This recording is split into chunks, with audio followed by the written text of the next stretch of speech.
Hey guys, this is Frozen Things Studios here, and welcome back to another movie review. And today, I am going to be doing a review on If, also known as Imaginary Friends. So, If is the latest original family film. Yes, guys, this is an original film. Well, even though the story is has some similar beats to other movies and shows, I'll talk about that later. But it is a film that's not based on an IP or a franchise or anything like that, and it's directed by John Krasinski, who directed the A Quiet Place duology and some others. And and it stars Kaylee Fleming, Ryan Reynolds, Steve Carell, John Krasinski, Phoebe Waller-Bridge, Louis Gossett Jr., Fiona Shaw, Bobby Moynihan, Alan Kim, Matt Damon, Emily Blunt, Sam Rockwell, Maya Rudolph, Richard Jenkins, Christopher Meloni, Aquafina, Jon Stewart, Matthew Rice, Keegan Michael Key, Bradley Cooper, George Clooney, Amy Schumer, Blake Lively, Brad Pitt, Bi- Bill Hader, etc. Yeah, one of the biggest cast ensembles of the year. You heard me right. And so the film tells the story of this young girl named B. Well, technically it's spelled as Bea, but pronounced B as if as in like just a B. And she discovers everyone's imaginary friends. Yeah, one day, she eventually spots them alongside a man named Cal, played by Ryan Reynolds, who was apparently the father of the Ifs. Like he's like the guy who takes care of the Ifs, and so B learns about them. At first, she thinks it's crazy that she's seeing a bunch of things like that, unusual, crazy things. But then later on, she learns exactly what they're for and what their purpose is. Is that they're all like pretty much a group of abandoned imaginary characters. Characters who apparently were part of their kids' imaginary friends. Yeah, they were like, yeah, I know what you're thinking. I'll talk about that later. I'll mention that later. Yeah, but then apparently as these kids grow older, they're suddenly forgotten about that, and so that's the purpose of these guys like joining together, and so they believe that, so the Ifs actually believe that Bea is the one. No, B. Sorry, why I keep saying Bea. B is sorry. Yeah, B is the one who must pretty much save the grown people's childhoods by making people get to see them, and yeah, that's the plot for it. So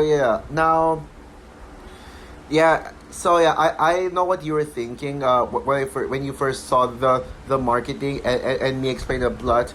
Yes, this is kind of like this is basically a live action Pixar movie mixed with like a live action version of imaginary of Foster Home for Imaginary Friends. Yeah, the plot is very similar to that, and yeah, I will say that the plot has some familiar beats to it. Now, I mean, I'm not gonna get into my thoughts yet because I'm.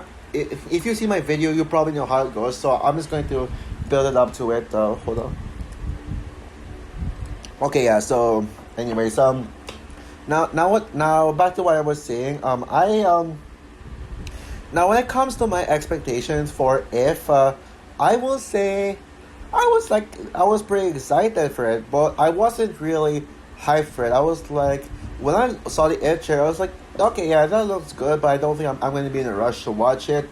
It looks like just a cute, fun, live action animation hybrid family movie, but it was because of John Krasinski directing and Ryan Reynolds starring. They were both the reasons why I I wanted to go see this. I was actually interested because John Krasinski, he's the same guy who directed A Quiet Place Day One, and what a coincidence! They actually played the trailer for A Quiet Place Day One in my showing of this. So when it came to the previous, no joke, yeah, that is honestly kind of funny. That's kind of funny they did that. And although a little weird that they play a horror trailer, but then again, I'm the guy who saw the underwater trailer play in front of my showing of Frozen 2, so that's nothing new for me. But anyways, yeah, back on yeah, yeah, John Krasinski is a great director, and yeah, and also kind of funny how he went from a horror movie, which I think, besides Drag Me to Hell, the A Quiet Place films are the greatest PG-13 rated movies, period. And I cannot wait to review them in preparation for A Quiet Place Day 1. But also, it seems like John Krasinski is like pretty much mixing up different genres because he went from a horror movie to a family movie. Yeah, and I wonder like what he's gonna do next. Like what if he's gonna keep doing like another film in the family genre before moving on to another genre. Yeah. Now, yes, I do like the first trailer a lot. However, I will admit the second trailer got me like it didn't really add up to the level of excitement I had, and it just made me feel nothing. That's why I didn't really feel like talking about it. And I got a request to react to that trailer, but I didn't watch it anyway. I actually didn't really care for that trailer. I think the first trailer is infinitely better.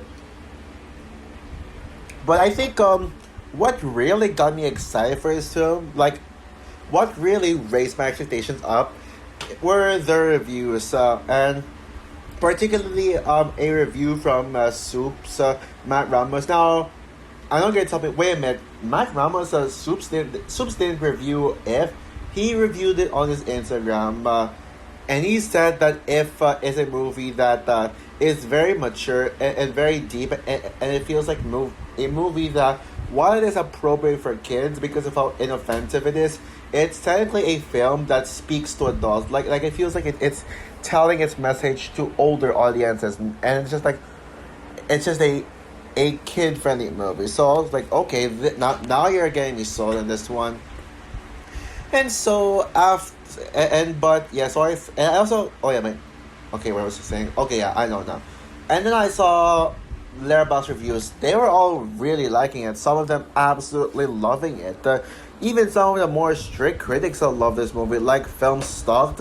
He's like someone's like very strict in movies. He gave Kingdom of the Planet of the Apes a negative review and says Dune Part 2 is weaker than the first film. But he actually gave this a really high rating. Like he went as far as giving it a 4.5 out of 5 stars, which is very impressive. But unfortunately, this movie ended up getting a rotten score on Rotten Tomatoes. Like, I was actually really surprised considering all the positive reviews I've seen. I was really surprised to see this movie get a rotten score.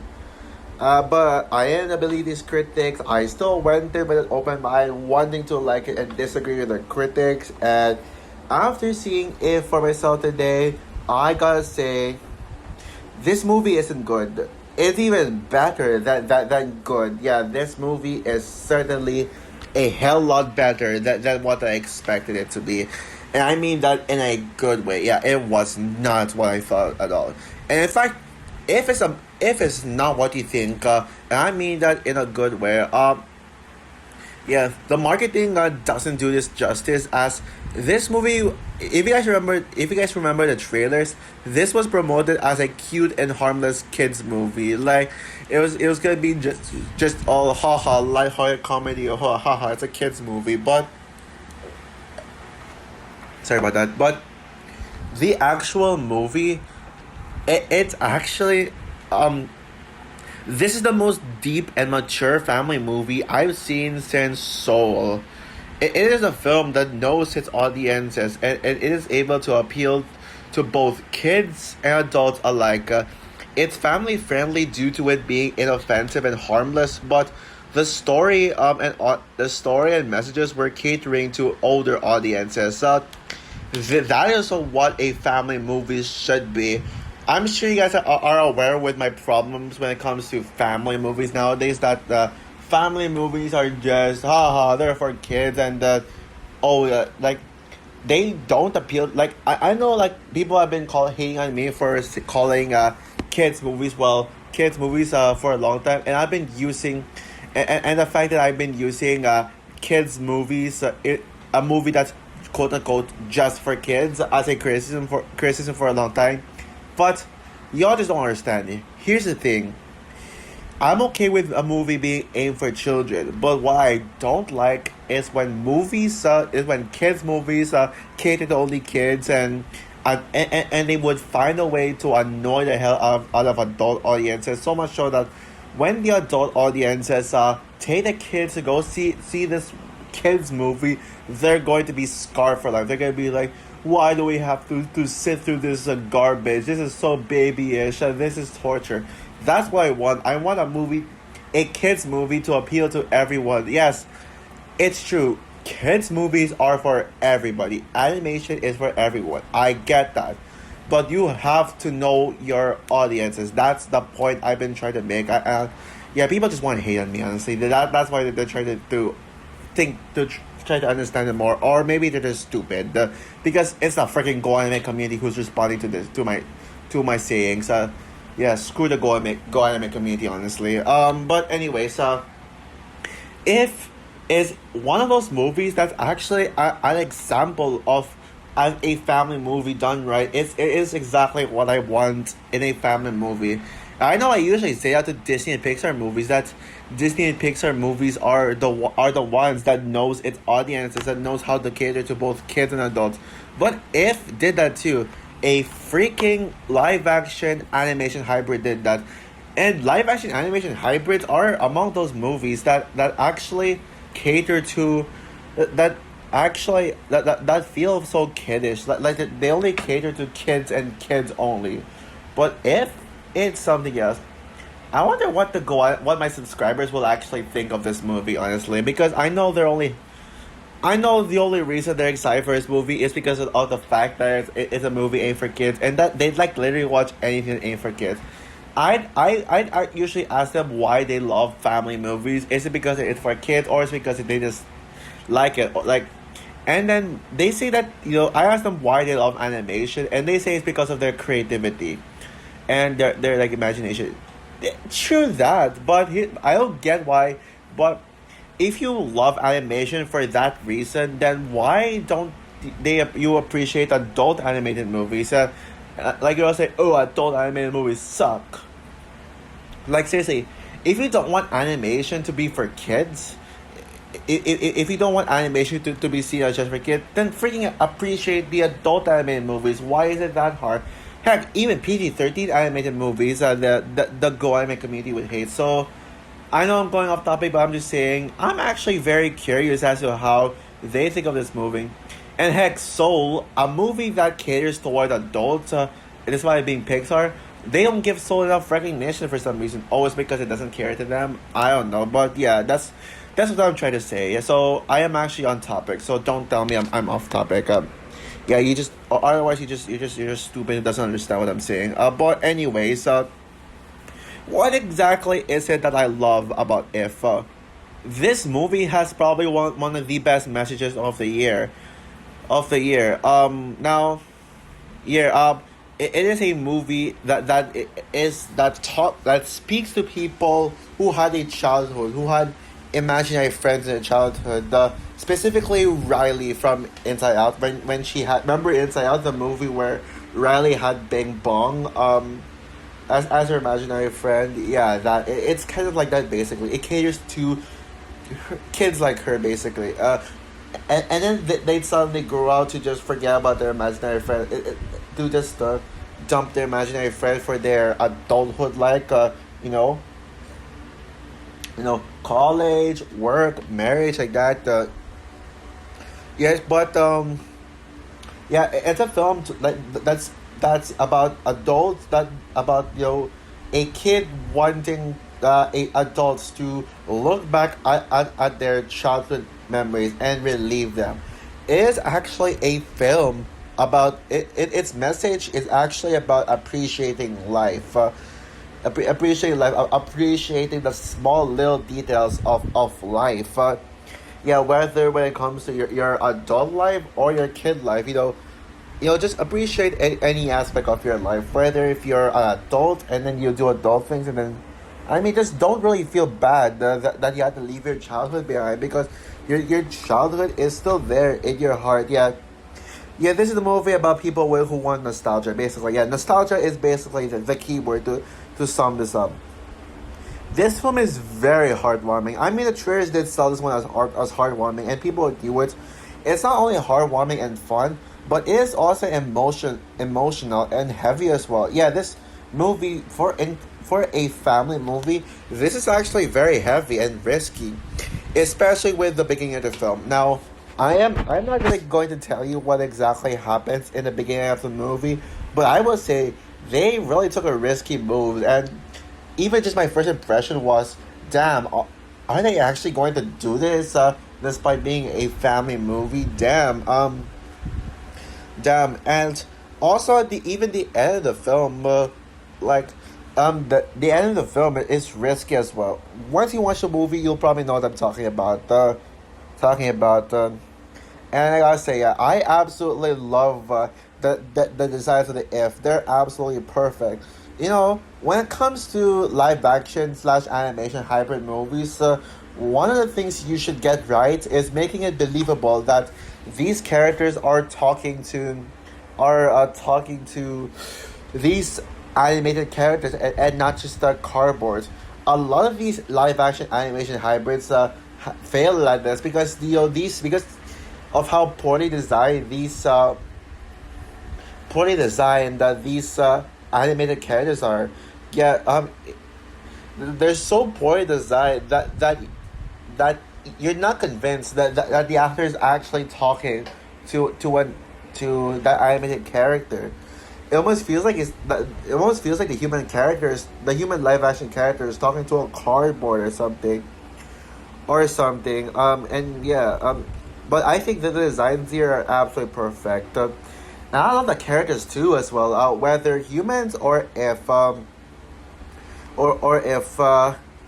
yeah, I like Blue. I don't love Blue, but I think it's just cute. Blue is like basically the comic relief. He's like basically probably the only character who makes jokes. Yes, this is actually more leaned towards seriousness, a more serious tone. And then you got Blue, a character who makes jokes.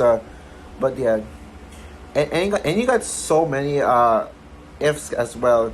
My personal favorite if would be Phoebe Waller Bridges, Blossom. Yeah, Blossom is just is so adorable, and she feels like the most useful character out of the ifs. And also when it comes to Phoebe Waller Bridges' voice performance, I gotta say this is probably her by far her best performance yet. Now, yes, I know you're aware about how Lucasfilm handles this actress, and a lot of people hate her. A lot of people hate her.